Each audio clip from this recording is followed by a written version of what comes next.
तमसि ब्रह्मादिकीटपदकपादयश्च जीवाः यत्तदमात्र विभवत्प्रकटप्रभावा गोविन्दमादिपुरुषं तमहं भजामि। यस्मिन्द्रगोपमतवेन्द्रमहो स्वकर्मा बन्धानुरूपफलभाजनमाप्तनोति कर्मानिमित्तर्हति किन्तु च भक्तिभाजां गोविन्दमादिपुरुषं तमहं भजामि। यस्त्वन्द्रगोपमतवेन्द्रमहो स्वकर्मा बन्धानुरूपफलभाजनमाप्तनोति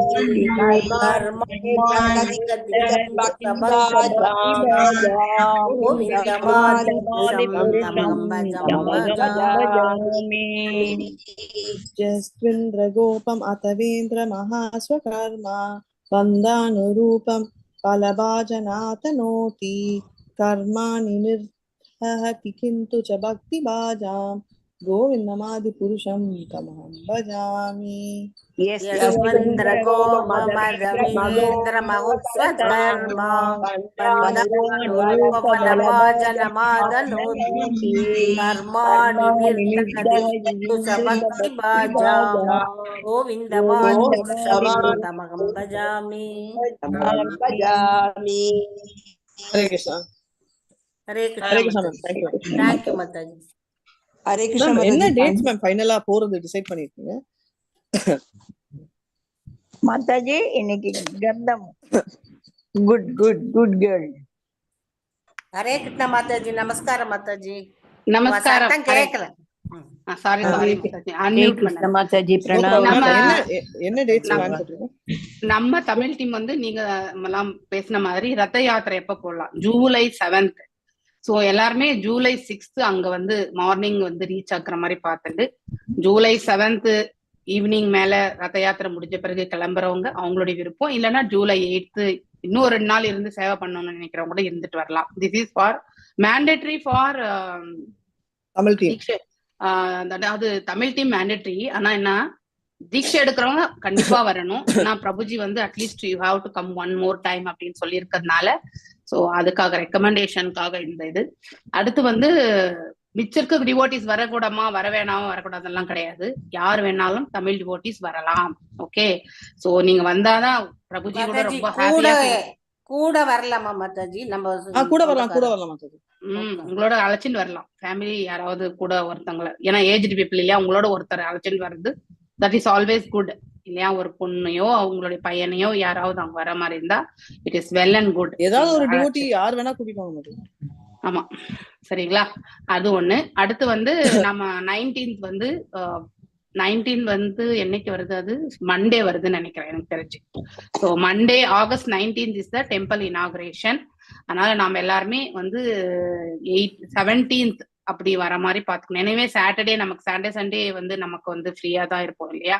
அதனால சாட்டர்டேல இருந்து நம்ம காலையில இருந்து எப்ப வேணாலும் வந்து அந்த இடத்துல ஜாயின் பண்ணிக்கோங்க. அதுக்கடுத்து நம்ம டெம்பிள் இனாகுரேஷன் முடிஞ்ச பிறகுதான் மோஸ்ட்லி வந்து தீட்சைன்றது இருக்கும். அதனால தீட்சை வாங்குறவங்க you have to prepare your self and come இங்க ஸ்டே பண்ற மாதிரி. ஓகே, ஸோ அடுத்து வந்து அட்லீஸ்ட் 19th முடியறதுன்னா 20, 21 என்ன டேட்ல பண்ணுவாங்க தெரியாது தீட்சை. அது முடிஞ்ச பிறகு நீங்க வந்து இருந்துட்டு கிளம்பலாம். வெட்னஸ்டே வாக்ல கிளம்பி போறதுக்கு வந்து பார்த்துக்கோங்க. ரிட்டர்ன் டிக்கெட் கொஞ்சம் நீங்க ஒரு 1 day அதாவது ஃபிளெக்சிபிள் டிக்கெட் மாதிரி வாங்கிக்கோங்க. If you're coming by flight flexi ticket வாங்கிட்டீங்கன்னாக்கா முன்னாடி ப்ரீபோன் கூட பண்ணிக்கலாம், இல்லைன்னா போஸ்ட்போனும் பண்ணிக்கலாம். ஏன்னா ஒரு 300-400 rupees எக்ஸ்ட்ரா ஆகும் ஃபிளெக்சி டிக்கெட்க்கு. அந்த மாதிரி புக் பண்ணிக்கோங்க, ஈஸியா இருக்கும். ஸோ ட்ரெயின் டிக்கெட் பண்றவங்க வந்து ஐ திங்க் ஒரு 2-3 days பின்னாடியே வாங்கிக்கோங்க. ஸோ தட் உங்களுக்கு அனுகூலமா இருக்கிற மாதிரி பார்த்துக்கோங்க. ஓகே, ஸோ ஜூலை 6th வந்து எல்லாரும் அங்க இருக்கணும். ஜூலை 7th ஈவினிங் நைட் இல்லைன்னா ஜூலை 8th எத்தனை மணிக்கு வேணாலும் நீங்க மினிமம் அந்த அளவுக்கு இருங்க.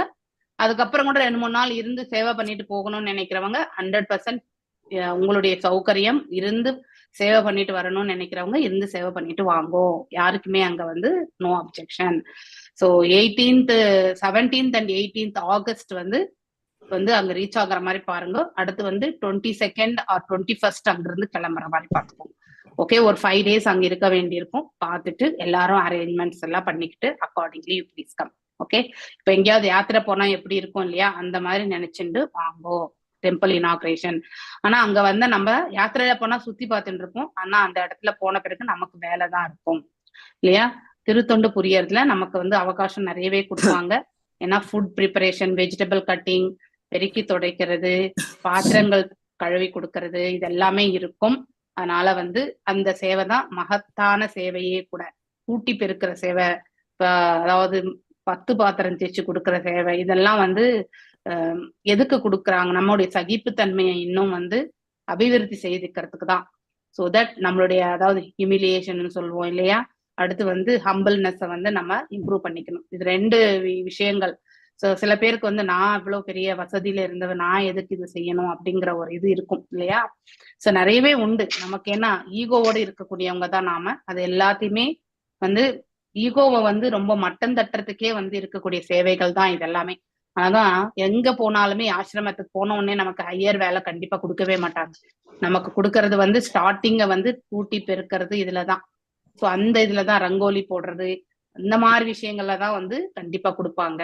அதனால அதை வந்து நாம செய்யறதுக்கு வந்து பழகிண்டா அதுல நமக்கு வந்து எந்த ஒரு பெரிய அதாவது கௌரவம் இதெல்லாம் எக்ஸ்பெக்டேஷன் இல்லாம இருக்கும் பட்சத்துல அப்புறம் நீங்க உங்களுக்கு எந்த சேவை கொடுத்தாலுமே நீங்க பக்குவமா செய்வீங்க. அதற்காகத்தான் இது வழங்குவது.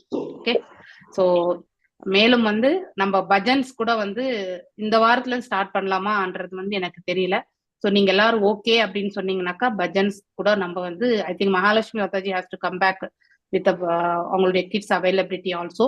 ஸோ ஈவன் யார் வீட்லயும் என்ன பண்ணாலும் கிட்ஸ் இருக்கிறவங்க வந்து பாடலாம் அப்படின்னாக்கா கண்டிப்பா அதுக்கு நாம, ஆனா அவங்களை அழைச்சிட்டு வர மாதிரி பாருங்க. ஓகே, ஸோ அதாவது ஒரு க்ரோன் அப் கிட்டா எடுத்துட்டு கூட்டிட்டு வாங்க. ஏன்னா சின்ன பசங்க மேனேஜ் பண்ண முடியாது, உங்களாலையும் வந்து சேவையில ஈடுபட முடியாது.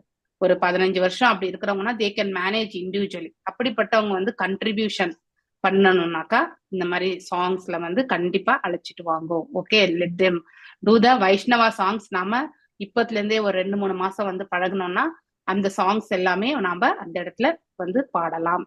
ஓகே, நமக்கு அவகாசம் எல்லாம் எப்படி வழங்குவாங்கன்னு தெரியாது இல்லையா. ஸோ இட் இஸ் லைக் அந்த சமயத்துலதான் அந்த ப்ரோக்ராம் இட்டனரி எல்லாம் பிளான் பண்ணுவாங்க. அப்ப நாம இதெல்லாம் ப்ரிப்பேர் ஆயிருக்கும்ன்றது வந்து கொடுத்தோம்னா கண்டிப்பா அதுல வந்து இன்க்ளூட் பண்ணிப்பாங்க.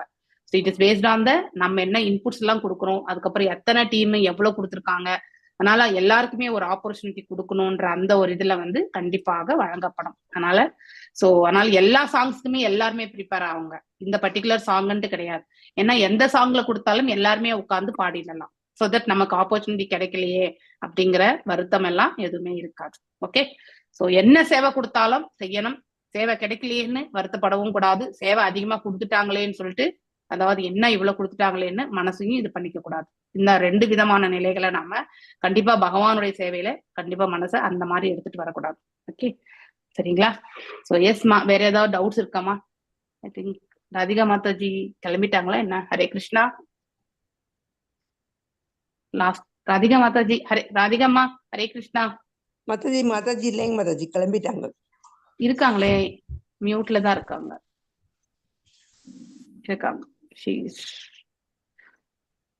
ஏன்னா அவங்க இப்ப டேட்ஸ் கேட்டாங்க இல்லையா, அதனாலதான். அதனால வந்து கிளியரா? ஓகே, அப்ப இவங்க சில பேருக்கெல்லாம் வந்து குரூப்பா வந்து கிளம்பி வர்றதுக்கு வந்து எப்படி டிக்கெட்ஸ் புக் பண்றதுன்னு என்ன கேட்டாங்க. விஜய் குமாரி மாதாஜி பாத்துட்டு இருக்காங்க மேம், ட்ரெயின் டிக்கெட்ஸ் எப்படின்னு. விஜய் மாதாஜி பாத்துட்டு இருக்கீங்களா? அதை பாத்துட்டு இருக்கேன் மாதாஜி, சொல்றேன் மாதாஜி. ரெண்டுக்குமே இதுவும் அதுவும் ஒரே டைம் பாத்துங்க, இல்லன்னா 2 தடவை நம்ம போகணும். மாதாஜி, தேங்க்யூ மாதாஜி. தேங்க்யூ. ஹரே கிருஷ்ணா எல்லாருக்கும். ஹரே கிருஷ்ணா. யா, தேங்க்யூ. ஓகே, எல்லாருமே வந்து ஹரே கிருஷ்ணா மாதாஜி. ஓம் நமோ பகவதே வாசுதேவாய, ஓம் நமோ பகவதே வாசுதேவாய, ஓம் நமோ பகவதே வாசுதேவாய.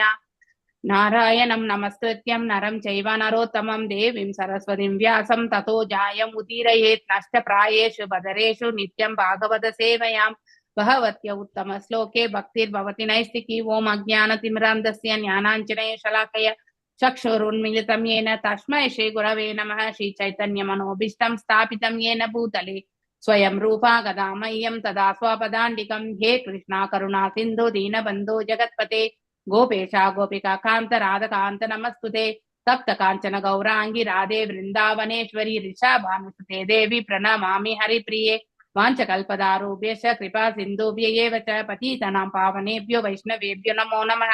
जय श्री कृष्ण चैतन्य प्रभु नित्यानंद श्री अद्वैत गदाधर श्रीवासदि गौर भक्त वृंदा हरे कृष्णा कृष्ण कृष्णा हरे हरे हरे ராமா ராம ராம ஹரே ஹரே. எல்லாருக்கும் வணக்கங்கள். நம்ம இப்போ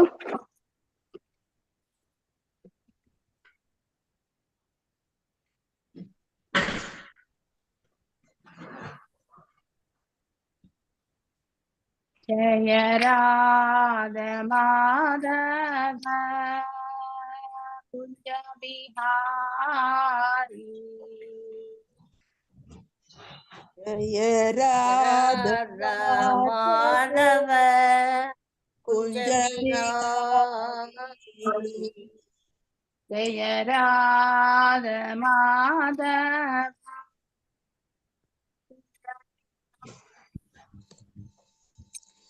जय राधा माधव कुंज बिहारी जय गोपी जनवल्लभ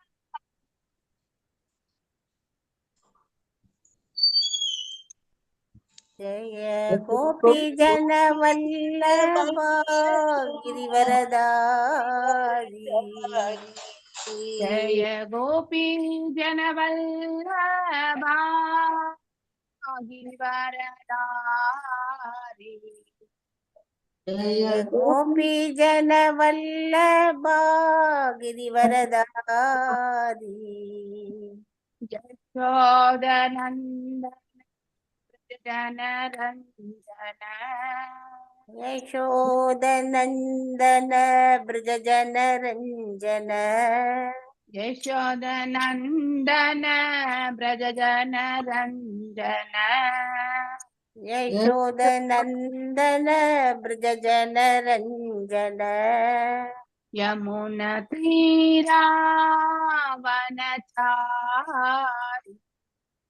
यमुनतीरावनचारी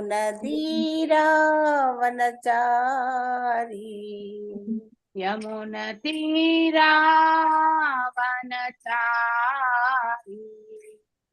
यमुनतीरावनचारी जय राधा माधव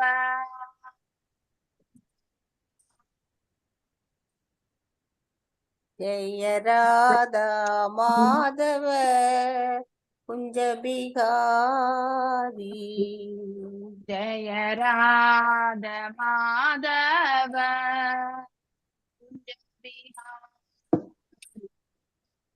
जय राधा माधव कुंज बिहारी जय गोपी जन वल्लभा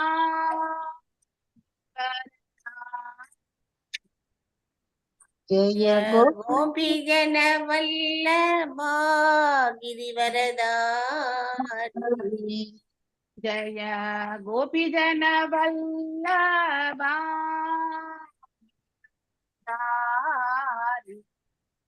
जय गोपी जन वल्लभा गिरिवरदारी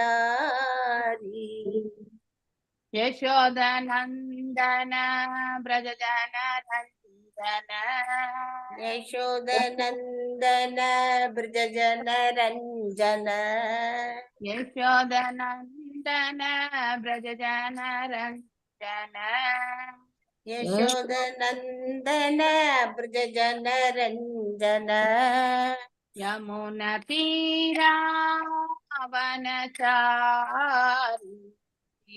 यमुनतीरावनचारी यमुनतीरावनचारि यमुनतीरावनचारी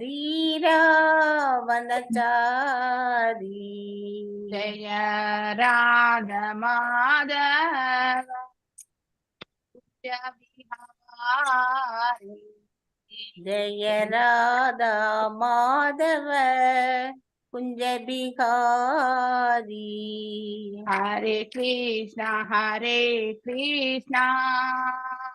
कृष्णा कृष्णा हरे हरे हरे राम राम राम हरे हरे हरे कृष्ण कृष्ण कृष्ण हरे हरे हरे राम राम राम हरे हरे हरे कृष्णा कृष्णा हरे हरे हरे राम राम हरे हरे हरे कृष्ण कृष्ण कृष्ण हरे हरे हरे राम राम राम हरे हरे हरे कृष्णा हरे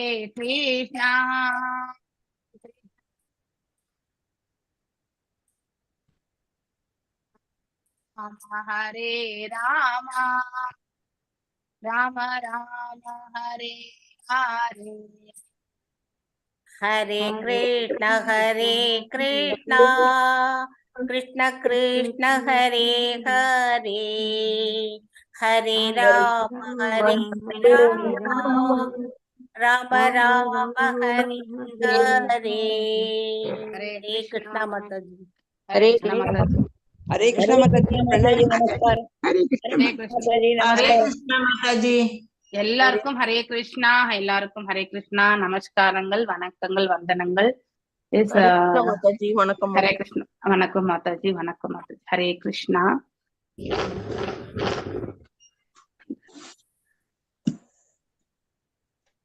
ஹரே கிருஷ்ணா ஹரே கிருஷ்ணா ஓகே நாம் இன்னைக்கு 35வது பதத்தை பார்க்க போகின்றோம்.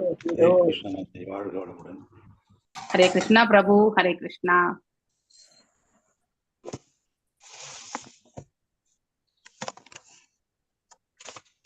कृष्ण माताजी हरे कृष्णा माताजी हरे कृष्णा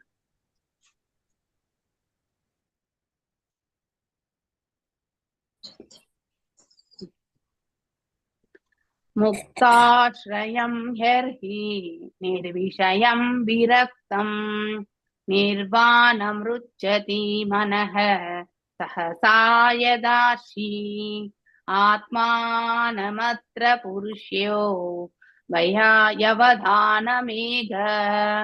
मन्वीक्षते प्रतिनिवृत्त गुणा प्रहवाह पद्मा माताजी वासिंग हरे कृष्ण माताजी हरे कृष्ण माताजी मुक्ताश्रयम् अर्हि निर्विषयं रक्तं निर्वाणं रुच्यति मनः सहसा यदार्सहि आत्मानामत्र पुरुषो यदानं एक मन्वीषते प्रतिनिवृत्त பிரவாக முக்த ஆசிரயம் விடுதலையில் அமைந்து யர்ஹி அந்த நேரத்தில் நிர்விஷயம் புலனுக்கான பொறிகளிலிருந்து விடுபட்டு விரக்தம் வேறுபட்டு நிர்வாணம் மறைவு ருச்சதி பெற்று மனம் சகசா உடனே எதா போல அர்சி தீக்கொழுந்து ஆத்மானம் மனம் அத்தர இந்த நேரத்தில் புருஷ மனிதர் அவ்யவதானம் பிரிவு இன்றி ஏக்கம் ஒன்று அன்வீஷத்தே அனுபவங்கள் பிரித்தி நிவிருத்த விடுபட்டு குணப்பிரவாக ஜட குணங்களின் ஓட்டத்திலிருந்து மொழிபெயர்ப்பு மனம் எல்லா மாசிலிருந்தும் இவ்வாறு முழுவதும் விடுபட்டு உலகியல் குறிக்கோள்களிலிருந்து பற்று அரும்பொழுது அது ஒரு விளக்கின் தீச்சுடரனை போன்றதாகும். அந்த நேரத்தில் மனம் உண்மையில் பகவானுடன் சரியாக பொருந்தி அவருடன் ஒன்றாக இணைகிறது. அப்பொழுது அது உலக இயல்புகளினின்றும் வேறுபட்டு விடுகிறது.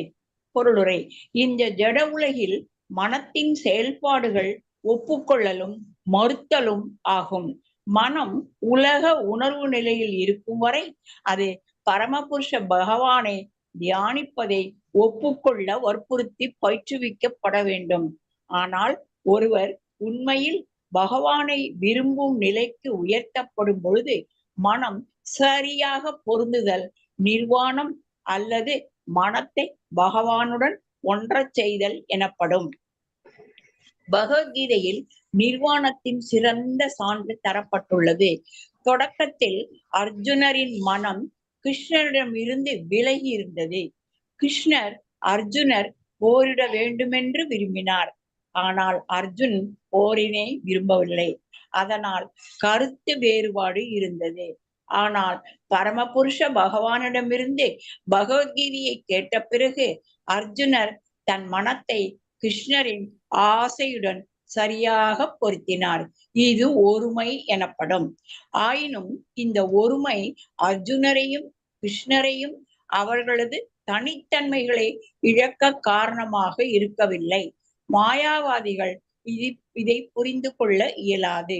ஒருமை தனித்தன்மையின் இழப்பை அவசியமாக்குகிறது என்று நினைக்கின்றனர். ஆயினும் உண்மையில் தனித்தன்மை இழக்கப்படுவதில்லை என்பதை நாம் பகவத்கீதையில் காண்கிறோம்.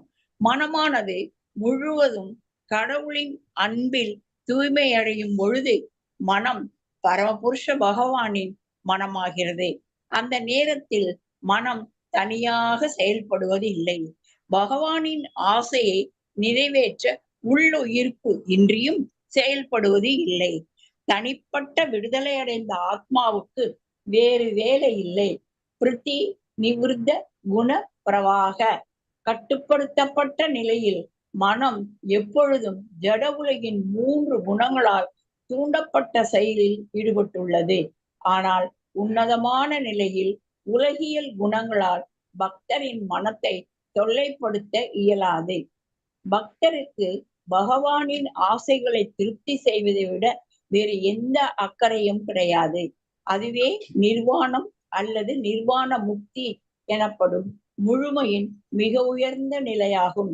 இந்த நிலையில் மனம் ஜட ஆசையில் இருந்து முழுவதும் விடுபடுகிறது. எதார்சி அர்ச்சி என்றால் தீக்கொழுந்து என்று பொருள். விளக்கு உடையும் பொழுது அல்லது எண்ணெய் தீர்ந்து போகும் பொழுது விளக்கின் கொழுந்து அணைவதை நாம் பார்க்கிறோம். ஆனால் விஞ்ஞானத்தின்படி கொழுந்து மறைந்து போவதில்லை, அது சேமிக்கப்படுகிறது. இதுவே ஆற்றலை சேமிப்பதாகும். அதுபோல மனம் உலகில் தளத்தில் செயல்படுவதை நிறுத்தும் பொழுது அது பகவானின் செயல்களுக்கென்று சேமிக்கப்படுகிறது. மாயாவாதிகளின் கருத்தின்படி மனத்தினுடைய செயல்களின் ஒழிவு இங்கு விளக்கப்படுகிறது. மன செயல்களின் ஒழிவு என்றால் உலக இயற்கையின் 3 குணங்களின் பாதிப்பின் கீழ் நடத்தப்படும் செயல்களின் இயக்கமற்ற நிலை என்று பொருள். ஹரே கிருஷ்ண மாதாஜி. தேங்க்யூ மாதாஜி. ரொம்ப அழகான விளக்க உரை. All glories to Srila Prabhupada. Srila Prabhupada கி ஜெய். முக்தாஸ்ரயம் யர்ஹி நிர்விஷயம் விரக்தம் நிர்வாணம் ருச்சதி மனஹ சஹசா யதார்ஷி ஆத்மானமத்ர புருஷோவ்யா வதனாமேகஹ மன்வீக்ஷதே பிரதிநிவர்த்த குணா பிரவாஹஹ. முக்த ஆசிரயம் அதாவது விடுதலைக்கு அமைந்து, யர்ஹி அந்த நேரத்தில், நிர்விஷயம் புலனுக்கான பொருள்களிலிருந்து விடுபட்டு, விரக்தம் வேறுபட்டு, நிர்வாணம் மறைவு, ருச்சதி பெற்று, மனஹ மனம், சஹசா உடனே, யதா போல, அர்ஷி தீக்கொழுந்து, ஆத்மானம் மனம், அத்ர அந்த இந்த நேரத்தில், புருஷ மனிதர், அவ்யவதானம் பிரிவு இன்றி, ஏகம் ஒன்று, அன்வீக்ஷதே அனுபவங்கள், பிரதி நிவர்த்த விடுபட்டு, குணப்பிரவாக ஜட குணங்களிலிருந்து குணங்களின் ஓட்டத்திலிருந்து. சோ மனம் எல்லா மாசுகளிலிருந்தும் இவ்வாறு முழுவதும் விடுபட்டு உலகியல் குறிக்கோள்களினின்றி பற்று அரும் பொழுது அது ஒரு விளக்கின் தீச்சுடரை போன்றதாகும். இப்ப விளக்கு ஏற்றுகின்றோம் நாம இல்லையா? அந்த விளக்குல அந்த திரியும் பாத்தீங்கன்னாக்கா தன்னையே அதாவது கருக செய்து விடுகின்றது இல்லையா? அதாவது அந்த திரி எரியும் பொழுது அதுவும் சேர்ந்து திரியும் எரிகின்றது. அதுக்கப்புறம் அது சாம்பலாகி போகின்றது இல்லையா? மீண்டும் நாம திரிய கொஞ்சம் முன்னாடி தள்ளி அதுக்கப்புறம் தான் அதை எரிய வைக்கிறோம் இல்லையா? சோ அது மாதிரி தன்னையே இந்த இடத்துல எந்த ஒரு இதை சொல்றோம்னா பௌதீக பண்புகள், பௌதீக ஆசைகள் இதுல இருந்து ஒருத்தர் கண்டிப்பாக விடுதலை செய்து கொள்ள வேண்டும். சோ இதுக்கு எல்லாத்துக்கும் மூல காரணம் எது? மனசுதான் இல்லையா? மனசு என்ன பண்ணும்? மனமே சிறந்த நண்பனும் கூட, அவனே மிகப்பெரிய எதிரியும் கூட. நமக்கு எதிரி வெளியில கிடையாது, நம்முடைய ஹிருதயத்துலதான் இருக்கிறது இல்லையா? நமக்கு தமிழ்ல ஒரு ப்ராவர்பும் நம்ம படிச்சிருக்கோம் இல்லையா?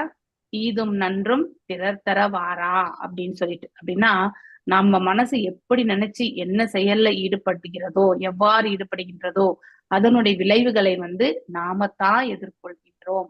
அதனால நன்மையும் தீமையும் நம் மனதினுடைய அதாவது நிலையால் ஏற்படக்கூடிய ஒன்று.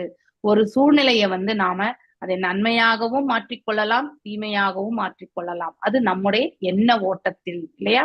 மனசு அவ்வாறே இட்டு செல்லணும்னு மனசு ஸ்ட்ராங்கா உள்ள இன்டெலிஜென்ஸ் புத்தியும் இவ்வாறு சென்றால் நமக்கு நன்மை கிடைக்காது, பெரிய ப்ராப்ளம்ஸ் எல்லாம் வரும் நம்ம உள்ளுக்குள்ள இருந்து எடுத்துரைத்தாலுமே மனசு அதை அடங்காமல் கேட்கவில்லை என்றால் அவன் தீமையான ஒரு நிலையைத்தான் அடைகின்றான். அதனால பின்னாடி நாம் என்ன பண்றோம்? அந்த சூழ்நிலையில நம்மளோட யாரெல்லாம் பிரயாணித்தாங்களோ அவங்க மேல நம்ம அந்த வழியை போட்டு விடுகின்றோம் இல்லையா?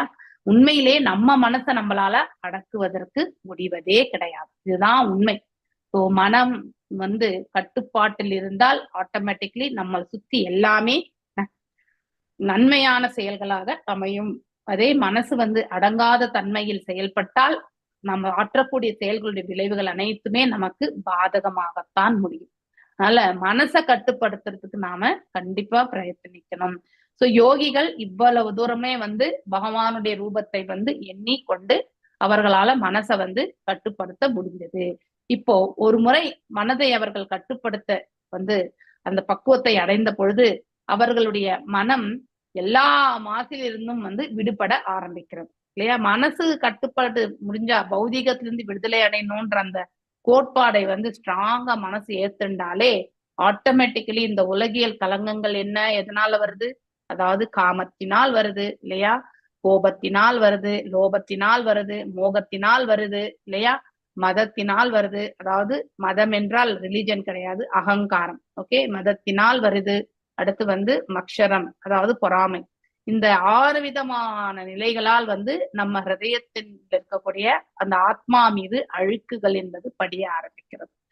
சோ அப்படி இந்த பக்தி தொண்டுல தியான பயிற்சியில ஈடுபட்டிருக்கக்கூடிய யோகி பகவானுடைய உன்னதமான அந்த நிலையை எண்ணி எண்ணி அவனுடைய தியான பயிற்சியில அவன் பக்குவம் அடையும் பொழுது அவனிடம் இருக்கக்கூடிய அந்த மாசுகள் எல்லாமே கரைந்து ஓடி விடுகின்றன, மறைந்து விடுகின்றன.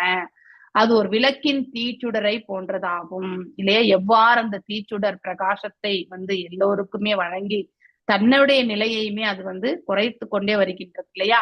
இந்த இடத்துல எதை குறைச்சுருக்கு? அகங்காரத்தை, 6 விதமான மாசுக்களை குறைக்கின்றது இல்ல? அந்த தீச்சுடர் எரிஞ்ச பிறகு அந்த சாம்பல் மாதிரி இருக்கக்கூடிய அது எதுக்குமே பிரயோஜனம் கிடையாது. அதை எடுத்து நம்ம கீழே போட்டுட்டு தான் மீண்டும் திரிய கொஞ்சம் நகர்த்தி நாம விளக்கை ஏற்றுகின்றோம் இல்லையா? அதே பஞ்சு வெண்மையா இருக்கும் பொழுது திரி ஏற்றுவதற்கும் வேறு சில விஷயங்களுக்கும் நம்ம உபயோகப்படுத்துறோம். ஆனா அதே கருத்து போன பிறகு அந்த வேஸ்ட் தான் அது இல்லையா? அது போன்றதுதான் மாசு கூட. சோ மாசு எவ்வாறு வேஸ்டோ அதே மாதிரி அந்த எரிந்து போன தீச்சுடனுடைய வேஸ்டும் வேஸ்ட் ஆனதுதான். அதை நம்ம தூரமாக விலக்கி மீண்டும் தீச்சுடரை அதாவது விளக்கை ஏற்றுகின்றோம் இல்லையா? அதே நேரத்தில் மனம் உண்மையில் பகவானுடன் சரியாக பொருந்தி இல்லையா அந்த பிரகாசமா எரிந்து கொண்டிருக்கக்கூடிய அந்த விளக்கு, அந்த பிரகாசத்திற்கு எதோட ஒப்பிடப்பட்டிருக்கோம்? பகவானோட இந்த ஜீவனுடைய செயல்பாடுகள் எல்லாம் ஒன்றாக பொருந்தி. அப்படின்னா தெய்வீகமான நிலையே அந்த ஜீவன் அடைந்திருப்பான். சோ பகவானுடைய எண்ண ஓட்டங்களும் அவருடைய சுபாவம் இல்லையா, அவருடைய செயல்பாடுகளோட எப்ப ஜீவாத்மாவுடைய செயல்பாடுகளும் ஒன்றாக வந்து இணைகின்றதோ அப்படின்னா சிமிலர் இல்லையா? பகவான் என்ன எதிர்பார்க்கிறார்? நம்ம சூழ்நிலைக்கு ஏற்றவாறு நம்முடைய செயல்பாடுகளை வந்து மாற்றி அமைப்பதற்கு நாம பக்குவப்படுத்திக்கணும் இல்லையா? அதே மாதிரி வந்து தர்மத்தை பரிபாலிக்கணும். இப்படி எல்லாவற்றையுமே வந்து பகவானுடைய போதனைகளை வந்து சொல்லியிருக்காரு இல்லையா? சோ அதெல்லாம் இந்த ஜீவன் வந்து பரிபாலித்து கொண்டே போகும்போது தட் மீன்ஸ் இன்லைன் அர்த்தம் இல்லையா? சோ அதாவது சிமிலரா வந்து அதே கோட்பாடுகளோட இந்த ஜீவன் வந்து இயங்கி கொண்டிருக்கிறது. அதுதான் வந்து மனதளவுல வந்து பொருந்துறது இல்லையா? அதுக்கப்புறம் தான் செயல்பாடுல வெளிப்படுத்துவோம். நம்ம ஃபர்ஸ்ட் ஆஃப் ஆல் மனசுல பொருந்தணும். மனசுலயே பொருந்தலைன்னா செயல்பாடுல அது கண்டிப்பா வரவே வராது. அதான் பகவானுடைய செயல்பாடுகளோட நம்முடைய மனசினுடைய செயல்பாடுகளும் ஒத்ததாக அமைய வேண்டும். அவ்வாறு பொருந்தும் போது ஒன்றாக இணைகின்றது என்றால் பகவானோட போய் இணைந்து விடுறது கிடையாது. பகவானுடைய செயல்பாடுகளோட ஒத்ததாக நம்முடைய செயல்பாடுகளுமே அமைய பெறுகிறது என்ற அர்த்தம்.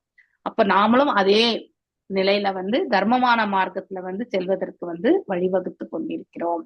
அப்பொழுது இந்த உலக இயல்புகள் இருந்து வேறுபட்டும் விடுகிறது. அப்போ நம்முடைய நோக்கம் எதுவாக இருக்கும்? பகவான் நமக்கு சொல்றார் இல்லையா? சர்வதர்மான் பரித்யஜ்ய மாம் சரணம் ஏகம் பிரஜா அப்படின்ட்டு சொல்லியிருக்கார் இல்லையா?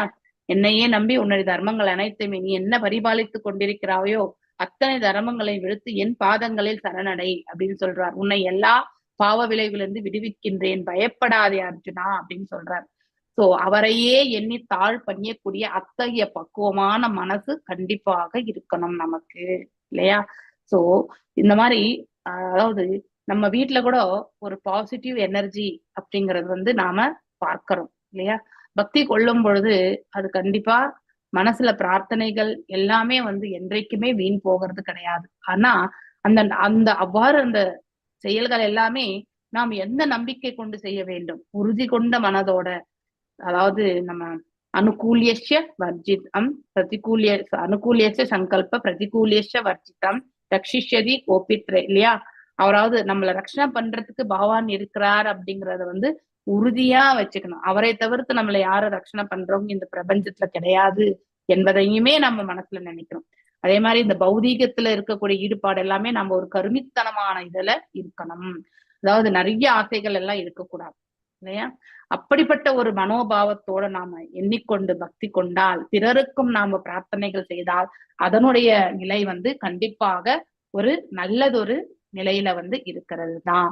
சோ இத வந்து நம்ம வாழ்க்கையில நம்ம வீட்லயே கூட நம்ம இதெல்லாம் கண்டிப்பா பார்ப்போம் இல்லையா? சோ இப்ப நம்ம எத்தனை டிவோட்டிஸ் இந்த சங்கத்துல இருக்கீங்க நீங்க எல்லாருமே. சோ உங்களுக்கு எல்லாருக்கும் உடல் உபாதைகள் என்பது உண்டு. ஆனாலும் இதை நீங்க விடாம நீங்க வந்து கண்டினியூவா வந்து ஃபாலோ பண்ணிட்டு இருக்கீங்க, உட்கார்ந்து கேக்குறீங்க, வாசிக்கிறீங்க. சோ ஆனா எல்லாருக்கும் அந்த வயதில் வந்து அந்த அனுபவத்தை வந்து பெறுவதற்கு சுலபமான ஒரு விஷயமே கிடையாது. சோ அந்த விஷயத்துல பார்க்கும் பொழுது உங்க எல்லாருக்குமே இறைவனுடைய அருள் இருப்பதாலே உங்களுடைய மனதும் அவர் தாழ் பணிந்திருப்பதாலையும் இல்லையா? அந்த கிரெடிட் எல்லாம் கூட வந்து அவரை சேர்கிறது. ஆனாலும் அவரை சேவிக்கக்கூடிய பாக்கியத்துல நீங்க உறுதி கொண்டு செயல்படுவதால் மட்டும்தான் அது எல்லாமே உங்களுக்கு சாத்தியமாக்கிறது. இல்லை என்றால் சாத்தியம் என்பது கிடையாது, கண்டிப்பா கிடையாது. பக்தி பண்றது வந்து அந்த ஆப்பர்ச்சுனிட்டி கிடைக்கிறது அவ்வளவு சுலபமானது கிடையாது. வீட்லயே நம்ம வீட்டுல 4 பேர் இருந்தாலுமே நாம ஒருத்தர் மட்டும் இதை செய்து கொண்டிருக்கும் பொழுது எல்லாருமே அதை பரிபாலிக்கிறதே கிடையாது இல்லையா? சோ அவரவருடைய கர்ம பலனுக்கு ஏற்றவாறு அவர்களும் ஒரு நாள் வந்து இதை வந்து பரிபாலிப்பார்கள் என்ற உறுதி கொண்ட மனத்தோட அவர்களுக்காக ஒரு பிரார்த்தனையை பகவானின் திருப்பாதங்களை வச்சுட்டு நாம பக்தி கொண்டு போயிட்டே இருக்கணும். அதுக்காக எப்ப பாரு பகவான்கிட்ட வந்து அவங்களுக்காக முறையிட்டுட்டே இருக்கக்கூடாது. ஒரு முறை பிரார்த்தனை செய்தோமா அவர்களுக்கு நல்வழி காட்டட்டும் பகவான்னு, தட் இஸ் ஃபைன், அவ்வளவுதான். நாம இறைவனுக்கு மட்டுமே போக்கஸ்டா பக்தி என்பது செய்ய வேண்டும். சோ இந்த மாதிரி அனுபவங்கள் நம்ம வீட்டுல கண்டிப்பா பார்க்கலாம். நேற்று நம்ம ஊருக்கு நான் போயிட்டு வந்தப்போ என்னுடைய உடன் பிறந்த சகோதரன் வந்து சொல்லிட்டு இருந்த அனுபவத்தை, சோ வீட்டுல ஏதோ ஒரு தெய்வீகமான நிலை இருக்கு, அதனாலதான் அப்பாவால வந்து இத்தனை வருடங்கள் படுத்திருந்தாலும் உடல்ல ஒரே ஒரு காயம் இல்லாம படுத்துட்டு இருக்கார் அப்படின்னா அதற்கு மூல காரணம் வந்து தெய்வீக ரட்சணை இருக்கு அப்படின்றது வந்து அவர் இந்த அளவுக்கு வந்து ரியலைசேஷன் கிடையாது. அவர் இன்னும் அதாவது தேவ வழிபாடுலதான் இருக்கார். சோ அதனால வந்து இதுக்கான விளக்கங்கள் எல்லாமே சிலதெல்லாம் கேட்டுட்டே வந்தார் எங்க அண்ணன். சோ அப்போ வந்து சிலதெல்லாம் அவருக்கு புரியுற மாதிரிதான் கொஞ்சம் கொஞ்சமா சொல்ல முடிஞ்சது, ஃபுல்லாவே சொல்ல முடியல. ஏன்னா நாம இதெல்லாம் படிச்சுட்டே வரோம் இல்லையா.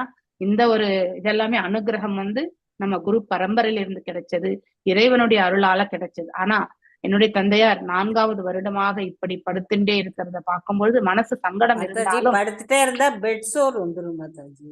ஆனா அது அது இறைவனுடைய அதான். அருளால அந்த ஒரு நிலையை வந்து பகவான் வந்து, ஏன்னா 2 பெண் பிள்ளைகள், அந்த குடும்பம் நல்லா இருக்கட்டும்னு மனசளவுல நான் ரொம்பவுமே பிரார்த்திக்கிறேன். 2 குழந்தைகள் வந்து பாத்தீங்கன்னா சேவகம் பண்றாங்க. அவங்களுக்கு என்னதான் நாம வந்து காசு பே பண்ணாலும் கூட அந்த சேவைக்கு வந்து கண்டிப்பாக ஈடு இணை எதுவுமே கிடையாது. என்னுடைய தந்தையார் வந்து இந்த மாதிரி ஆகிறதுக்கு சூழ்நிலைக்கு முன்னாடி எத்தனை பேர் யார் வந்தாலும் எந்த பரோகாரம் பிசிக்கலி எஃபர்ட்ஸ் பாத்தீங்கன்னா அவங்களை அழைச்சிட்டு போய் எங்க ஆபீஸ்ல என்ன வாங்கி கொடுக்கணும் அப்படின்னு ஃப்ரீயாவே எல்லாமே செய்வார். அந்த மாதிரி ஒரு பரோபகாரம் என்னுடைய தந்தையாருக்கு. இந்த டைம் வேஸ்ட் ஆகுது அதெல்லாம் பார்க்கவே மாட்டார். அவங்களால முடியல தெரியல கேட்கறாங்க, அழைச்சிட்டு போய் செய்யலாம் அப்படிலாம் வந்து செய்வார். அப்படிப்பட்டவர் அவர். அதனால நிறையவே பிசிக்கல் எஃபர்ட் வந்து நிறைய பண்ணியிருக்காரு எங்க அப்பா. சோ அதனாலதான் இப்ப அவருக்கு அதெல்லாம் நான் ஆலோசனை பண்றேன். அதனாலதான் இன்றைக்கு 2 பெண் பிள்ளைகள் பாத்தீங்கன்னா 24/7 வந்து சேவை பண்ணிட்டு இருக்காங்க. சோ அதாவது திருப்பி படுக்க வைக்கிறது, அவருக்கு வந்து நல்லா தொடச்சி எடுக்கிறது, நல்ல ஏதாவது எந்த ஒரு சும்மா அப்படி கைப்பட்டா கூட, நகத்தோட கைப்பட்டா கூட கண்டிப்பா வந்து அந்த ஸ்கின் அவ்வளவு சாஃப்டா இருக்கு. அப்படிப்பட்ட நிலையில தான் இருக்கார். இருந்தாலும் அதை வந்து ரட்சணையோட பார்த்துட்டு இருக்கார் பகவான் என்றது வந்து எனக்கு, ஏன்னா எவ்ரிடே அவருக்காக ஒரு க்ஷணம் நான் கண்டிப்பா ப்ரே பண்ணிட்டே இருப்பேன். ஏன்னா இப்படி படுத்துட்டு இருக்க யாராலுமே முடியாது. அது ரொம்ப ரொம்ப கஷ்டம். நாமளே ஒரு 2 நாள் படுத்துட்டேன், 3ஆவது நாள் இருந்து எங்கேயாவது ஓடி போயிடணும்னு தான் நான் நினைப்போம் இல்லையா. படுத்துட்டே இருக்கிறது வந்து அவ்வளவு சுலபமான காரியமே கிடையாது. சும்மா இருக்கிறதும் அதாவது சும்மாவே இருக்கிறதும் வந்து சுலபமான காரியம் கிடையாது. அதனால இட் இஸ் நாட் ஈஸி. அப்படிப்பட்ட நிலையிலையும் கூட வந்து பகவான் வந்து ரட்சணை இருக்கு அப்படிங்கிறது வந்து நானா நினைக்கலனாலும் என்னுடைய அண்ணன் வந்து சொல்லும் போது எனக்கு ஒரு மன நிறைவு என்பது ஏற்பட்டது. ஏன்னா பகவானுடைய அருள் நம்ம இங்கிருந்து பிரார்த்தித்தாலுமே அவருடைய அருள் அங்கே சென்று சேருகின்றது அப்படிங்கிறது வந்து எத்தனை பேருக்குமே அந்த மாதிரி பிராப்தம் என்பது கண்டிப்பா கிடைக்காது. சோ மேலும் அந்த உடலும் வந்து பத்திரமா பார்த்துட்டு இருக்காருன்னா அது எல்லாம் வல்ல இறைவனுடைய அனுகிரகம் தான். சோ அவருடைய கர்ம பலனும் இருக்கும், எங்க தந்தையாருடைய கர்ம பலனும் இருக்கும். மேலும் வந்து நம்ம பிரார்த்தனைகளுமே வந்து அதுக்கான ஃபெசிலிட்டிஸும் கொடுக்கறதுக்கு பகவானுடைய ரட்சணையை கொடுத்திருக்கார் இல்லையா. சோ இப்படி அந்த சிறு பெண்களுமே வந்து பாத்தீங்கன்னா 25 இயர்ஸ் தான் இருப்பாங்க 2 பேருமே. அவ்வளவு அற்புதமா வந்து நைட்டு ஒருத்தர் பகல் ஒருத்தர் வந்து பாத்தீங்கன்னாக்கா சேவகம் பண்றாங்க. சோ அதை பார்க்கும் பொழுது கண்டிப்பா இறைவனுடைய அருள் இல்லை என்றால் இந்த மாதிரி வந்து ஒரு நிலை வந்து ரட்சணை என்பதே இருக்காது. சோ அவருடைய கருணை இல்லாமல் இது ரட்சிக்கப்படுவது கிடையாது என்பதை வந்து அடுத்தவங்க சொல்லி கேட்கும் பொழுது எனக்கு ஆனந்தமாகவும் அவருடைய அவருடைய பாதங்களுடைய அதாவது எல்லாமே அவருக்கே சமர்ப்பணமாக செய்து விட வேண்டியதுதான் என்ற மனசு நிறைவு ஏற்பட்டது. சோ இதையே ஷேர் பண்றேன்னா நாம வந்து இப்படி ஒரு 1 வீக் கூட படுத்தாலே நிறைய பேருக்கு பெட் சோர் வந்துரும் இல்லையா. ஆனாலும் இப்படி 4th இயரா படுத்துட்டு இருக்கக்கூடிய தந்தையாருடைய நிலையை பார்க்கும் பொழுது ஒரு புறம் சங்கடம் இருந்தாலும் இந்த சூழ்நிலையுமே பகவான் வந்து ரட்சணை பண்ணிட்டு இருக்காரு. அதனாலதான் அவரால அதுல வந்து அவருக்கு உள்ளுக்குள்ள கஷ்டம் இருக்கும், அந்த சங்கடம் இல்லாம இருக்காது. உடல் உபாதைகள் என்பது இருக்கும், ஆனால் எக்ஸ்டர்னல்ல வந்து இம்பாக்ட் இல்லாம பார்த்துட்டு இருக்காருன்னா அதுக்கு எல்லாவற்றுக்கும் மூல காரணம் எல்லாம் வல்ல இறைவனுடைய அருள் தான். அவருடைய அருளின்றி இந்த பிரபஞ்சத்துல எதுவுமே நடக்காது.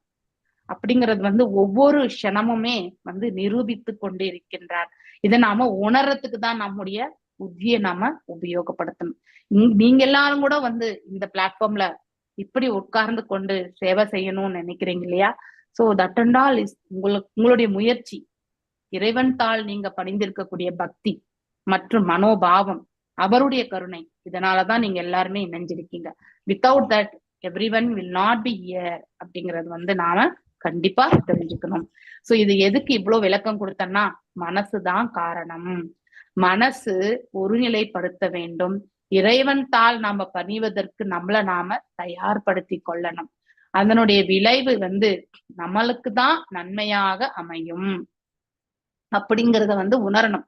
பகவான் நமக்கு இதெல்லாம் கொடுத்திருக்கார், அவருடைய கருணையின்றி நாம எதையுமே செய்ய முடியாது அப்படிங்கறத வந்து அதற்கான பக்குவமான மனதை தான் நாம வந்து தயார்படுத்தி கொள்ளணும். அந்த 6 விதமான சங்கடங்கள் மாசுகளை விளைவிக்கக்கூடிய அத்தகைய செயல்களிலிருந்து நாம மோட்சத்தை பெறணும். அதுதான் இந்த இடத்துல ஒன்றாக இணைகின்றது என்றால் நம்முடைய மனசு பகவான் தரப்பில் செல்லும் பொழுது இல்லையா, அவர் என்ன இயல்பில் இருக்கிறார், அவர் என்ன செயல்களில் இருக்கிறார், சோ தெய்வீகமான நிலைகள் எல்லாம் என்னன்றத வந்து அவர் எடுத்துரைத்திருக்கிறார். அப்படிப்பட்ட ஒரு பாவத்தை இந்த மனசு வந்து எடுத்து செல்லும் பொழுது மனதளவில் வந்து நாம பகவானோட இணைந்திருக்கின்றோம் என்ற அர்த்தம். Not the physical. ஓகே, அதாவது உடல் அளவுல நாம் எப்பவுமே ஆன்மா வேறு, பகவான் பரமாத்மா வேறு. ஆனால் என்ன ஓட்டங்கள், அதனால வந்து மனதுக்கு 3 விதமான செயல்பாடுகள் இல்லையா, திங்கிங், ஃபீலிங் அண்ட் வில்லிங். இந்த 3மே, அதாவது விருப்பம் கொள்ளுதல், அதாவது யோசித்தல், ஃபர்ஸ்ட் திங்க் பண்றது, அதன் மேல லயிக்கிறது, அதன் மேல வந்து நம்ம ஈடுபாடு கொள்றது, அடுத்து வந்து அதை அடையணும்னு நினைக்கிறது. அது நல்லதா இருக்கட்டும், கெட்டதா இருக்கட்டும், பௌதிகமா இருக்கட்டும், ஆன்மீகமா இருக்கட்டும், இந்த 3 செயல்களுமே மனது செய்கின்றது இல்லையா. சோ பகவான் மீது மனதை வைத்தல், பகவான் மீது மனதை வந்து நாம வந்து அதாவது பூரணமாக அவனுடைய செயல்களில் வந்து மனசுல லயிக்க வைக்கிறது. அடுத்து அதையே வந்து நாம வந்து டிசையர், அதையே எண்ணிக்கொண்டே இருக்கக்கூடிய அத்தகைய பிராப்தத்தை பெறது. அப்போ நம்முடைய மனசும் பகவானு திருப்பாதங்களுக்கும் நாம வந்து ஒன்றாகி இருக்கின்றோம் என்று பொருத்தம். அதுதான் இந்த இடத்துல சரியாக பொருந்தி அவருடன் ஒன்றாக இணைகிறது என்றால் நாம போய் ஆத்ம ரூபத்துல அவரோட இணைய சாயுஜ்ய முக்தி கிடையாது. மனதளவில் நம்முடைய எண்ண ஓட்டங்களும் பகவான் எதெல்லாம் தெய்வீக செயல்களாக சொல்லியிருக்காரோ அத்தகைய நிலையில நாம ஒன்றிவிட்டாலே இந்த உலக இயல்புகளிலிருந்து அப்படின்னா இந்த பௌதீக இயல்புகளிலிருந்து நாம வேறுபட்டு காண்கின்றோம். எந்த விதத்துல வேறுபட்டு காண்கின்றோம்? நம்முடைய இன்டென்ஷன்ஸ் எல்லாமே பௌதீகத்தின் தரப்புல இருக்காது, நம்முடைய ஆலோசனைகள் அனைத்தும் பௌதீக அபிவிருத்திக்காக இருக்காது, அனைத்துமே இறைவன் வந்து நல்வழி நடத்துவார், நம்முடைய முயற்சி மட்டும் செய்யலான்ற அந்த உணர்வு மட்டும் பௌதீகத்துல உண்டு. அதே ஆன்மீகத்துல பகவான் எவ்வாறு சொல்லியிருக்காரோ அவ்வாறே செயல்படணும்ன்ற அந்த பக்தியை வந்து நாம எடுத்துட்டு போகிறதுக்கான மார்க்கத்துல நம்ம மனசு நிலைப்படும். சோ இதுதான் வேறுபட்ட நிலை என்பது. சோ இந்த வேறுபட்ட நிலை பக்தியில மட்டும்தான் பார்க்க முடியும் இல்லையா. ஒருவர் வந்து தூய பக்தி சேவை செய்யும் பொழுதுதான் இதை உணர முடியும். அதை வந்து ரியலைஸ், இந்த பக்தி எல்லாமே வந்து வார்த்தையில சொல்லி நம்ம எக்ஸ்பிரஸ் பண்ண முடியாது. we should have the experience இல்லையா. நம்முடைய வாழ்க்கையில நாம செய்யக்கூடிய கைங்கரியத்துல நாம எதை உணர்கின்றோம் அப்படிங்கிறது தான் ரொம்ப ரொம்ப முக்கியம். இந்த ஜட உலகில் மனதின் செயல்பாடுகள் ஒப்புக்கொள்ளுதலும் மறுத்தலாகும் இல்லையா. மனசு என்ன பண்ணும்? ஒன்னு ஏற்றுக்கும், இல்லைன்னா வேண்டான்னு விட்டுடும். எனக்கு இது தேவையில்லைன்னு, இல்ல எனக்கு இதேதான் வேணும்னு. 2 விதமான செயல்கள்ல தான் மனசு ஈடுபடும். மனம் உலக உணர்வு நிலையில் இருக்கும் வரை அப்படின்னா இந்த பௌதீக உலகத்துல இருக்கக்கூடிய அந்த நிலை வரைக்குமே அது பரமபுருஷ பகவானை தியானித்ததை ஒப்புக்கொள்ள வற்புறுத்த பயிற்றுவிக்கப்பட வேண்டும். போர்சபிளியாவது நம்ம வந்து பகவானை சேவிக்கக்கூடிய அந்த மனசை வந்து நாம எடுத்துட்டு வரணும். அந்த மாதிரி நம்ம பழக ஆரம்பிச்ச பிறகுதான் அதன் மீது நமக்கு வந்து அந்த டேஸ்ட் இல்லையா, ஹையர் டேஸ்ட் வந்து நம்ம டெவலப் பண்ணணும். எது வரைக்கும் நமக்கு எல்லாருக்குமே எடுத்த உடனே ஹையர் டேஸ்ட் வராது, 100% கிடையவே கிடையாது. ஆனா நம்ம இதை சாதன பக்தி வழியா இதை வந்து பயிற்சி செய்ய செய்ய செய்ய பகவான் மீது நமக்கு ஈடுபாடு என்பது அழகாக, அதாவது நம்மளுடைய அந்த பாதை வந்து ரொம்ப அற்புதமாக நிகழும். ஆனால் ஒரு முறை நாம அந்த பயிற்சியை வந்து செய்யாம போர்சபிளா நம்ம செய்யலன்னு வச்சுக்கோங்களேன், ஆட்டோமேட்டிக்கலி அதன் தரப்பில் நாம் செல்வதற்கு முன்னேற்றமே இருக்காது. ஆரம்ப காலகட்டத்துல கண்டிப்பா நாம we should make our mind. So அந்த மனசை வந்து அதன் மீது லயிக்கணும்ன்றத நம்ம வந்து ஸ்ட்ராங்கா வந்து எடுத்துட்டு போகணும். அப்புறமா அதை வந்து பிராக்டிஸ் பண்ண ஆட்டோமேட்டிக்லி அப்புறம் நீங்க போர்ஸ் பண்ண வேண்டியதே இருக்காது. அதுவே ஒரு ஹேபிட்டா மாறிடும் நமக்கு இல்லையா. அது எப்படி உணவு உண்கின்றோம், ஸ்நானம் பண்றோம், அதாவது விளக்கு ஏற்றோம், அந்த மாதிரி பக்தி பண்றதும் ஒரு செயலாக மாறிவிடும். அப்ப அது ஒரு பெரிய செயலாவே நமக்கு தெரியாது. ஆனா அவ்வாறு பழகுவதற்கு முன்னாடி வரைக்கும் நம்ம வந்து நாம பயிற்சி பக்குவத்தை எடுத்துட்டு வரணும். எஸ், கடினமான பயிற்சி தான் ஆரம்பத்துல வந்து. அதனால்தான் அதாவது பக்தி செயல், அகர்ம செயல்கள் எல்லாமே ஆரம்பத்துல வந்து கடினமானதாக இருக்கும், ஆனா இறுதியில நமக்கு நன்மையை பயக்கக்கூடியதாக இருக்கும் அப்படிங்கிறது வந்து நாம படிச்சிருக்கோம் பகவத்கீதையில. ஆனால் ஒருவர் உண்மையில் பகவானை விரும்பும் நிலைக்கு உயர்த்தப்படும் பொழுது இல்லையா, அதாவது லவ் இல்லையா, பிரேமை, மனம் சரியாக பொருந்துதல், நிர்வாணம். அப்போ அந்த மனசு வந்து பகவான் மீது வந்து நிலை கொள்ளும் பொழுது அதுதான் நிர்வாணம். அல்லது நிர்வாணம் என்றால் அந்த பௌதீகத்திலிருந்து நமக்கு விடுதலை என்று பொருள். பௌதீகத்திலிருந்து நமக்கு எல்லாமே மோட்சம் என்ற பொருள், அதுதான் நிர்வாணம். அல்லது மனதை பகவானுடன் ஒன்றாக செயல்படுத்தல் அப்படின்னா, நம்ம பௌதீகத்துல ஈடுபட்டு கொண்டுதான் அது கலங்கத்தோட தான் நம்ம ஆன்மீகத்துல எடுத்துட்டு போவோம். பார்ஷியலா தான் நம்மளால செய்ய முடியும் இல்லையா? இதோ முழுசுமா லைத்து நம்மளால செய்ய முடியாது. சில சமயத்துல முழுசா செய்வோம், சில சமயத்துல வந்து டிஸ்ட்ராக்ஷனோட செய்வோம் இல்லையா? மனசு இந்த பக்கம் போகும், அந்த பக்கமும் போகும், சஞ்சலத்தோட செய்வோம். அப்ப முழுமையான பக்தி அந்த இடத்துல இருக்காது. சில சமயத்துல அந்த மாதிரி உண்டு. ஆனா ஒரு முறை நம்ம மனசை நிலைப்படுத்தி கொண்டால் அதுதான் வந்து நிர்வாணம். அப்ப நம்ம ஆற்றக்கூடிய பக்தி செயல்கள் எல்லாமே பக்குவமாக அமையும். பகவத்கீதையில கூட நிர்வாணத்தின் சிறந்த சான்று தரப்பட்டது இல்லையா? அர்ஜுனன் தொடக்கத்துல வந்து லெமன்டேஷன் இல்லையா? அவனுக்கு வந்து மனசுல வந்து அவனுக்கு விருப்பமே கிடையாது இல்லையா?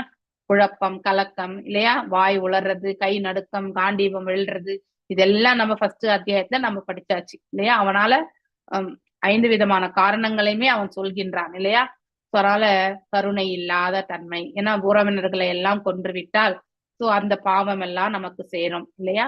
இதனால எந்த லாபம் என்பது என்னன்னு எனக்கு தெரியாது, இப்படி எல்லாம் சொல்லுவான். மேலும் அதாவது பரம்பரால வந்து வர்ண கலப்பும் ஏற்பட்டு விடும். அதனால எனக்கு வந்து என்னால எந்த ஒரு தீர்மானத்தையுமே எடுக்க முடியவில்லை என்று 2.6 ஸ்லோகம் வரைக்குமே எடுத்துட்டு போறார். 2.7 ஸ்லோகத்துலதான் பகவானிடத்தில் தாழ் பணிகின்றான் ஒரு சீடனாக. எனக்கு எது நன்மை என்பதை நீயே எனக்கு எடுத்துரைப்பாய்வாக அப்படின்னு சொல்றார். யாருக்கு? கிருஷ்ணருக்கு சொல்றார் இல்லையா? சோ தன்னிடம் தாழ் பணிந்த அர்ஜுனருக்கு அப்போ குரு என்ற ஸ்தானத்தில் இருந்து கொண்டு பகவத்கீதையை வந்து எடுத்துரைக்கின்றார் கண்ணனும் இல்லையா?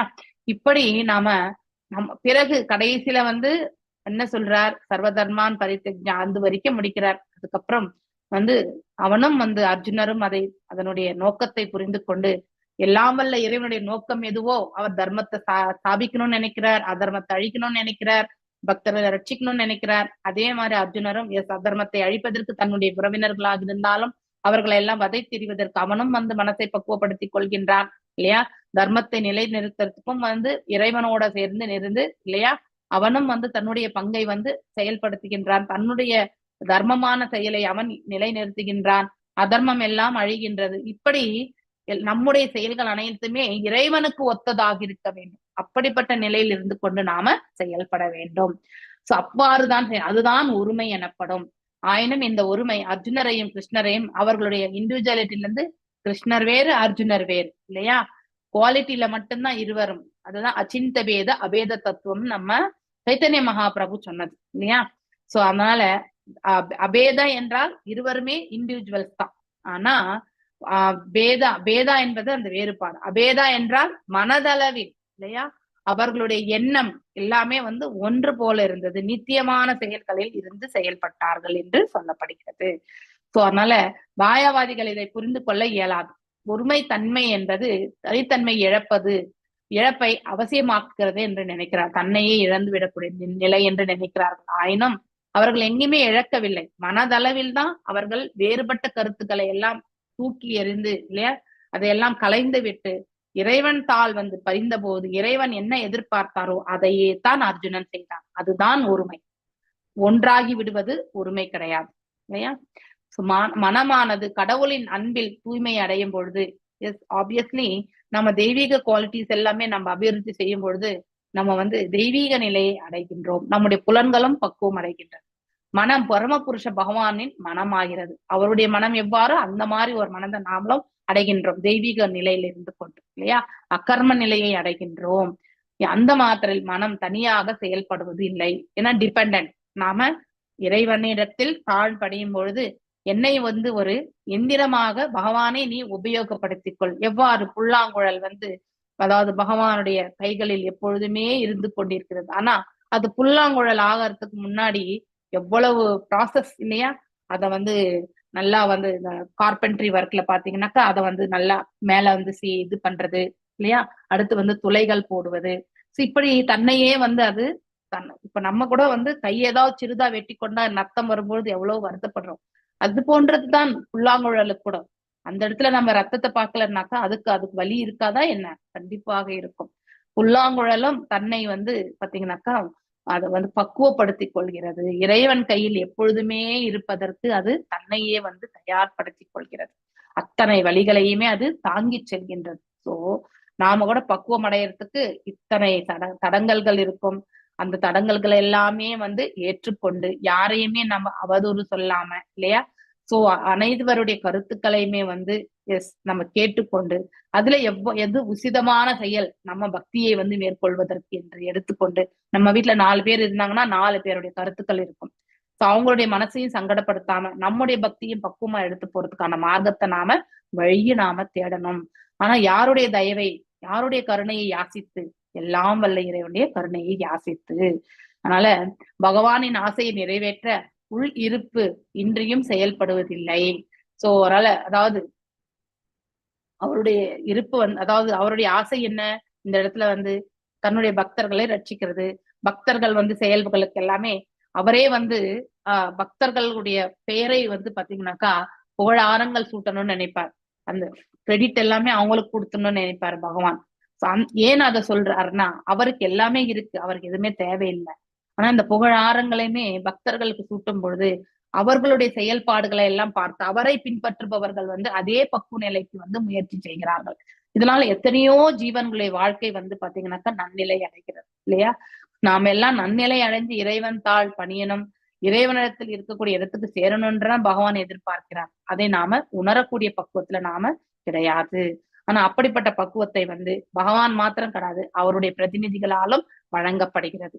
தனிப்பட்ட விடுதலை அடைந்த ஆத்மாவுக்கு வேறு வேலை இல்லை அப்படின்னா அது எப்பொழுதுமே கிருஷ்ண உணர்வில் இயங்கி கொண்டிருக்கும் பொழுது அதற்கென்று எந்த ஒரு தனிப்பட்ட வேலையுமே கிடையாது இல்லையா. தனக்குன்னு எந்த ஒரு ஆசையும் அது வைத்துக் கொள்வது கிடையாது. அனைத்தும் இறைவன் தாள் பணிகிறது அப்படின்னா செயலற்ற தன்மை கிடையாது. இது செயலாற்றிக்கொண்டே இருக்கும், ஆனால் பக்தி உணர்வு கொண்டு. சோ இறைவன் என்ன சொல்றாரோ அதற்கேற்ற அந்த செயல்களில் மட்டும்தான் அது ஈடுபடும். தன்னுணர்வு பாதையிலே செயல்படும். சோ ஆனா இந்த உலகாயுத பாதையில் அது கண்டிப்பா செயல்படாது. சோ நிர்வாண குணப்பிரவாக கட்டுப்படுத்தப்பட்ட நிலையில் மனம் எப்பொழுதும் ஜட உலகின் 3 குணங்களால் தூண்டப்பட்டு செயலில் ஈடுபடுகிறது இல்லையா. ஆத்தியாத்மிக், ஆதி பௌத்திக், ஆதி தெய்வீக், இந்த மாதிரியான நிலைகளில் அது செயல்பட ஆரம்பிக்கிறது. ஆனால் உன்னதமான நிலையில், அதாவது இந்த 3 குணங்களுடைய செயல்களுக்கு அப்பால், 3 குணங்களுக்கு அப்பால் சுத்த சத்துவ நிலையில் ஒருவர் நிலை கொள்ளும் பொழுது உலகியல் குணங்களால் பக்தரின் மனதை தொல்லைப்படுத்த இயலவே என ஸ்ட்ராங்கா இருப்பாங்க. அவங்க வந்து பக்தருக்கு பகவானின் ஆசைகளை திருப்தி செய்வதை விட வேறு எந்த அக்கறையுமே கிடையாது இல்லையா. நம்மளை திருப்தி பண்றது இல்லையா, பக்தருக்கு வந்து பகவானது ஆசைகளை இல்லையா. We should always is the supreme enjoyer. நம்ம புலன்களை திருப்திப்படுத்தக்கூடிய செயல்கள் நாம் என்றைக்கும் செய்ய மாட்டோம். நாம ஒரு உன்னதமான பக்தராக இருந்தால் இறைவனுக்கு எது அதாவது இறைவன் எதை செய்தால் திருப்தி கொள்வாரோ அத்தகைய செயலில் வந்து நாம ஈடுபட நாம தயார்படுத்தி கொள்வோம். அதுதான் உத்தமமான பக்தருடைய நிலை. அதுவே நிர்வாணம் என்று சொல்லப்படுவது இல்லையா. அவருடைய புலன்களை திருப்தி செய்வதே நமக்கு அதாவது நிர்வாணம் அப்படின்னா அவர் புலன்களை திருப்தி செய்வதற்கு நம்முடைய முயற்சிகள் அடையும் போது நம்முடைய புலன் திருப்திக்காக நாம் எந்த செயலிலுமே ஈடுபட மாட்டோம். ஏனென்றால் உயர்வான சேவையர் இல்லையா. இந்த நம்முடைய புலன்களுக்கு செய்யறது வந்து புலன் நுகர்ச்சி இல்லையா, அது இழிவான செயல்கள். இறைவனுடைய புலன்களை திருப்திப்படுத்துறது உயர்வான சேவை. சோ நிர்வாண முக்தி எனப்படும் மிகவும் மிக உயர்ந்த நிலையாகும். இந்த நிலையில் மனம் ஜட ஆசையிலிருந்து முழுவதுமே விடுபடுகிறது. யதார்ச்சி அர்ச்சி என்றால் தீக்கொழுந்து என்று பெயர். அதாவது விளக்கு எரியக்கூடிய அந்த நிலை. விளக்கு உடையும் பொழுது அல்லது எண்ணெய் தீர்ந்து போகும் பொழுது விளக்கின் கொழுந்து அணைவதை நாம் பார்க்கின்றோம். ஆனாலும் அது அந்த அனல் வந்து அது இருக்கும் அதுல இல்லையா. இமீடியட்டா நம்ம ஒரு தீக்குச்சி பத்த வச்சோம்னா இமீடியட்டா பத்திக்கும். It will not take time. இதை நீங்க கண்டிப்பா எக்ஸ்பீரியன்ஸ் ஆயிருப்பீங்க இல்லையா. கொஞ்சமாவே ஒரு 1/2 ஸ்பூன் எண்ணெய் விட்டுட்டு நம்ம உடனே வந்து நம்ம தீக்குச்சி படிச்சோம்னா அந்த அக்னியினுடைய ஜுவாலை இமீடியட்டா வந்து பத்திக்கும் இல்லையா. அப்படின்னா அந்த தீயினுடைய அந்த அம்சம் வந்து அதுக்குள்ள உள்ள அடக்கி இருக்கின்றது என்று பொருள். ஆனால் விஞ்ஞானத்தின் படி கொழுந்து மறைந்து போவதில்லை. அதாவது அந்த அக்னியினுடைய இது வந்து தாக்கம் வந்து அது சேமிக்கப்படுகிறது, அங்கதான் இருக்கு.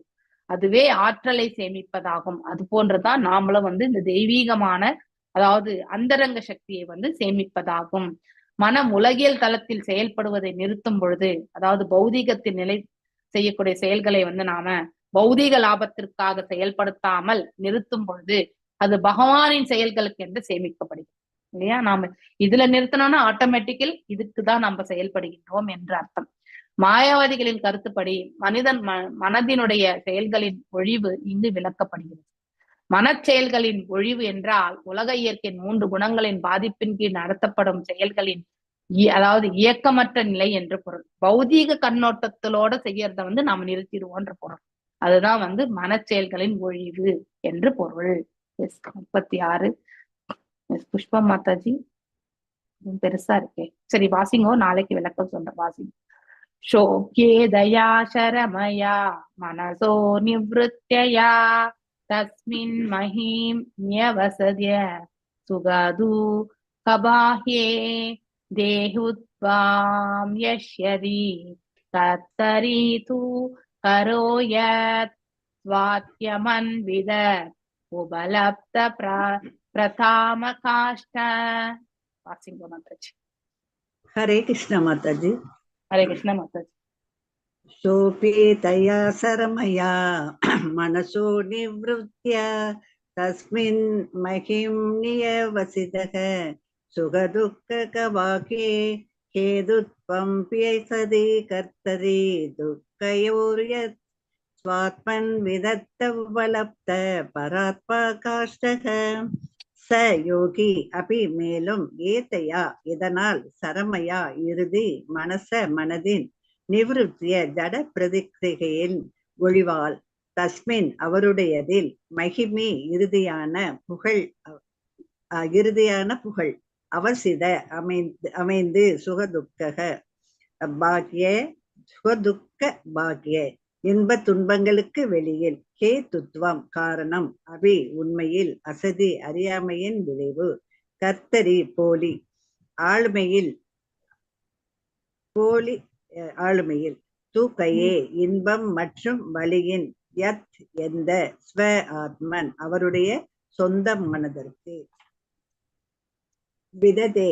விதத்தே அவர் கற்பித்து கூறுகிறார். உபலப்த உணர்ந்து பர ஆத்மா பரமபுருஷ பகவானின் காஷ்டம் மிக உயர்ந்த உண்மை. மொழிபெயர்ப்பு பை ஸ்ரீல பிரபுபாதாவுக்கு ஜெய். இவ்வாறு மிக உயர்ந்த ஆன்மீக நிலையில் அமைந்த மனம் எல்லா பிரதிஜைகளில் இருந்தும் விடுபடுகிறது. அதன் சொந்த புகழில் அமைகிறது. இன்ப துன்பங்களின் எல்லா கருத்துக்களுக்கும் எல்லை கடந்ததாகிறது. அந்த நேரத்தில் யோகி பரமபுருஷ பகவானுடனான தன் உறவின் உண்மையை உணர்கிறார். அவர் தனக்கு தானே கற்பித்து கொண்ட இன்ப துன்பங்களும் மற்றும் அதன் பிரதிகைகளும் அறியாமையின் விளைவாகிய போலி ஆளுமையால் ஏற்பட்டவே ஆகும் என்று கண்டறிகிறார். பொருளுரை: ஒருவர் பரமபுருஷ பகவானுடன் கொள்ளும் தொடர்பை மறந்து விடுதல் என்பது அறியாமையின் விளைவாகும். யோக பயிற்சியால் ஒருவர் பகவானிடமிருந்து விலகுவதற்கு காரணமாகிய அறியாமையை வேருடன் அழிக்கலாம். ஒருவரின் உண்மையான உறவு என்பது இறைவனுடன் கொண்ட நிலையான அன்பு ஆகும். உயிரினம் என்பது பகவானுக்கு உன்னதமான அன்பு தொண்டு புரிவதற்காக உள்ளது. அந்த இனிய தொடர்பை மறத்தல் அறியாமை ஆகும். அறியாமையினால் தான் இயற்கையின் 3 குணங்களால் நாம் உலகில் துன்பத்தை அனுபவிக்கிறோம் என்று ஒருவரை நினைக்கும்படி தோன்றுகிறது. பக்தரின் மனம் தூய்மை அடையும் பொழுது அவர் பரமபுருஷ பகவானின் ஆசைகளுடன் தன் மனம் சரியாக பொருத்தப்பட வேண்டும் என்பதை புரிந்து கொள்கிறார். உலகியலின் இன்ப துன்பங்களின் புலன் உணர்வுக்கு அப்பாற்பட்ட முழுமையான உன்னதமான நிலையை அப்பொழுதுதான் அடைகிறார். ஒருவர் தன் சொந்த விருப்பு வெறுப்பில் செயல்படும் வரை இன்ப துன்பங்கள் எனப்படும் எல்லாவித புலன் உணர்வுக்கும் அவர் ஆளாகிறார். உண்மையில் மகிழ்ச்சி என்பது இல்லை. பைத்தியக்கார மனிதனின் எந்த செயல்களிலும் மகிழ்ச்சி இல்லாதது போல உலகியற் செயல்களிலும் இன்ப துன்பங்களும் மன கட்டுக்கதைகளும் போலியானவை. உண்மையில் எல்லாமே துன்பமாகும். மனமானது பகவானின் ஆசைக்கு ஏற்றபடி செயல்படுமாறு பக்குவம் அடையும் பொழுது ஒருவர் உன்னத நிலையை அடைகிறார். உலக இயற்கையின் மீது ஆதிக்கம் செலுத்த விரும்பும் ஆசையே அறியாமைக்கு காரணமாகும். அந்த ஆசை முழுவதுமாக மறைந்து ஆசைகள் பகவானுடன் சரியாக பொருந்தும் பொழுது ஒருவர் முழுமையான நிலையை அடைந்துள்ளார். உபலப்த பராத்ம காஷ்ட. உபலப்த என்ற காஷ்ட. உபலப்த என்றால் உணர்தல் என்று பொருள். உணர்தல் தனித்தன்மையை அவசியமாக குறிக்கிறது. முழுமையாக விடுதலை அடைந்த நிலையில் உண்மையான உணரும் தன்மை உண்டாகிறது. நிவ்ருத்தியா என்றால் உயிரினம் தன் தனித்தன்மையை தக்க வைத்துக் கொள்கிறது என்று பொருள். ஒருமை என்றால் அவர் பகவானின் மகிழ்ச்சியை உணர்கிறார் என்று பொருள். பகவானிடம் மகிழ்ச்சியை தவிர வேறு இல்லை. ஆனந்த மயோபியாசாத் பகவான் இயற்கையாகவே தெய்வீகமான உன்னத மகிழ்ச்சி நிறைந்தவர். விடுதலை அடைந்த நிலையில் பகவானுடன் ஒருமை என்றால் மகிழ்ச்சியை தவிர ஒருவருக்கு வேறு உணர்தல் இல்லை என்று பொருள். ஆனால் தனிப்பட்டவர் இன்னும் இருக்கிறார். இல்லையேல் உன்னதமான இன்பத்தின் தனிப்பட்ட உணர்தலை குறிக்கும் உபலப்த என்னும் இந்த சொல் பயன்படுத்தப்பட்டிருக்காது. ஹரே கிருஷ்ண மாதாஜி. தேங்க்யூ மாதாஜி. தேங்க்யூ மாதாஜி. ஓகே, நாளைக்கு இதனுடைய வியாக்கியானம் நாளைக்கு பார்க்கலாம். ஏன்னா இப்ப எடுத்த 20 minutes ஆயிடும். ஓகே, நான் வாஞ்ச கல்பதாருபிய கிருபா சிந்துபியேவ ச பதீதனாம் பாவனேபியோ வைஷ்ணவேபியோ நமோ நமः. अनंत कोटि वैष्णव वृंद की जय. नामाचार्य हरिदास ठाकुर की जय. हरे कृष्णा कृष्ण कृष्ण हरे हरे, हरे राम राम राम हरे हरे. हरे कृष्ण माताजी. हरे कृष्ण माताजी. हरे कृष्ण माताजी. थैंक यू माताजी. हरे कृष्ण माताजी. थैंक यू माताजी. வாழ்க வளமுடன். हरे कृष्णा.